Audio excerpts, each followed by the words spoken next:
The 4 guys that are involved in the main and co-main event going into next Saturday, it's what it's all about. I keep talking about Islam Makhachev's quote that he gave, and you know, when an opportunity presents itself, if you're a real guy and you're in this for all the right reasons, you step up and you take these fights. And you know, it's just, I swear to God to you guys, I got to find out if it's up yet. But I called the team yesterday. I said I want Islam Makhachev's quote in the Apex, and I want it in the PI. It's going up on the wall.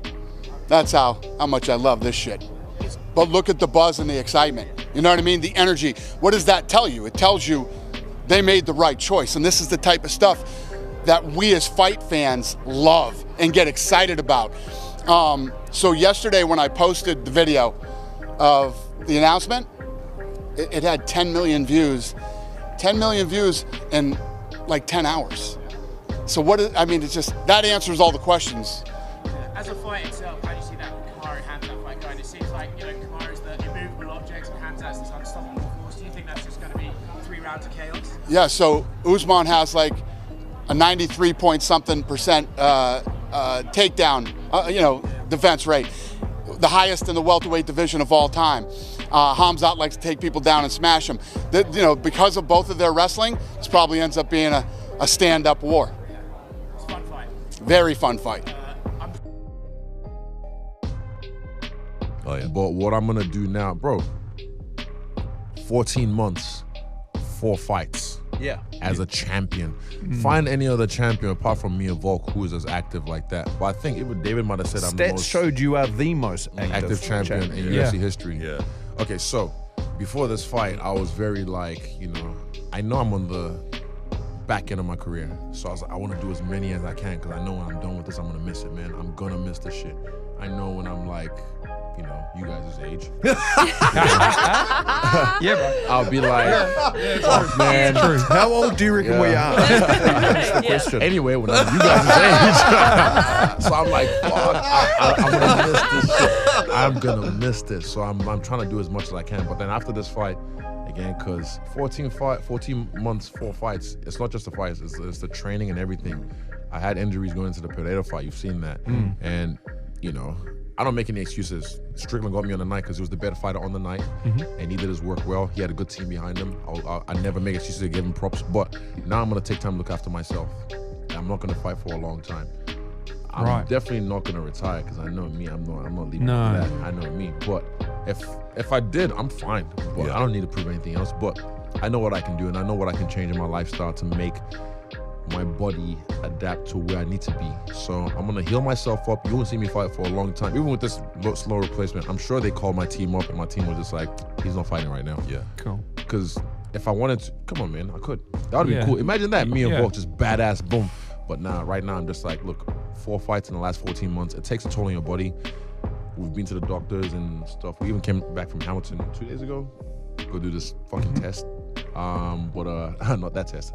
Not an H sound. But plenty of tests get done in Hamilton every day. But we have to go do this specialist test or whatever. So I'm just gonna take my time, heal, and then when I come back, fucking run for the hills. Well, I think I summed it up yesterday in one word: scumbag. Listen, it is what it is. They did what they did. And think about this, right?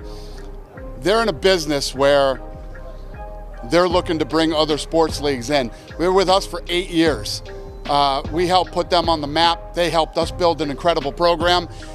This is how you're going to end your relationship with us? Who else would want to do business with these guys after that? Not me. So it doesn't matter to me. We're moving on, and good luck to them. It sort of feels like, I don't want to sort of make my own mind up, but it sort of feels like, hey, they just lost 30% of their budget. They're pretty pissed off about it. That's what it feels like. Listen, this guy went full Britney Spears and lost his mind. Get ready. You're probably going to see this guy on Instagram dancing with knives, probably in the next 2 weeks or something.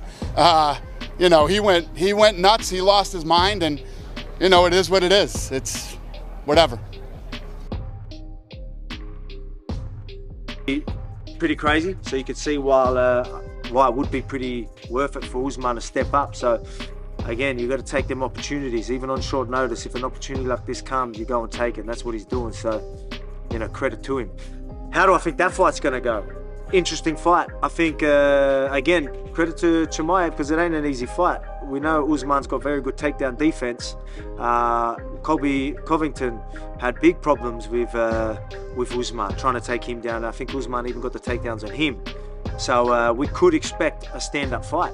And Chimaev being aggressive, you know, Usman's a pretty well-rounded fighter. You know, he's got big knockouts of his own. So pretty incredible fight. Again, stacked event, stacked card, and all happening all the stuff that's happened in the last 48 hours is absolutely crazy. So, man, like, how do I think that fight's going to go? Man, who do I think's going to take that one? I think Usman, I think it's going to end up being a stand-up fight. I've seen Usman in scrambles. He's hard to take down. He's really good in their positions. He's strong. You got to remember, yeah, Chimaev is bigger. I know a lot of people say he does fight at welterweight as well, but I think he's more of a middleweight. And Usman's a solid welterweight. So, but I think he's still going to handle that. It's going to be an interesting fight. I really don't know how to pick it. I think it's going to be a stand-up fight.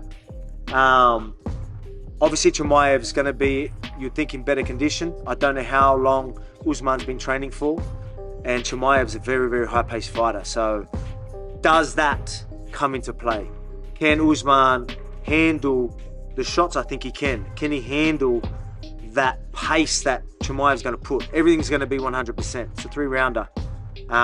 You know, he doesn't go in and just you know, he goes in for the kill, even when he's wrestling or even when he's punching. So he can leave openings in striking, but I think the pace that Chimaev's going to set is going to be hard to deal with for someone on short notice. You know, here I am doing the same thing, but, you know, I've always backed my cardio because I'm like I said, if I'm that guy. Usman's probably that guy too, so I don't know. So he's always been in a situation where he's been pretty prepared, so he's always in good condition. So it will be interesting to see how that goes. But if his gas tank doesn't hold up and it does go in them later rounds with the pressure that Chimaev's going to do, I think it's going to be a hard night for Usman.